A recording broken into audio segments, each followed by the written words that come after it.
Қаржы вице-министрі Ержан Біржанов әлеуметтік желілерде кеңінен талқыланған жеке тұлғалардың банкроттығы туралы заң қабылданған жағдайда қазақстандықтардың үмітсіз несиелері есептен шығару туралы сауалға жауап берді.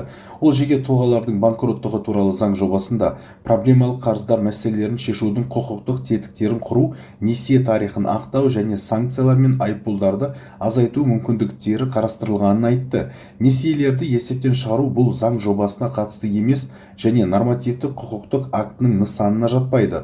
Бұл қандай да бір бөлек бастама болуы мүмкін. Оны қаржы министрлігі қарастырып жатқан жоқ, дейді қаржы вице-министрі Ержан Біржанов. Оның айтуынша қазір миллионнан астам Қазақстан азаматының 90 күннен астам мерзімі өткен несиелері бойынша ірі көлемдегі қарыздары бар.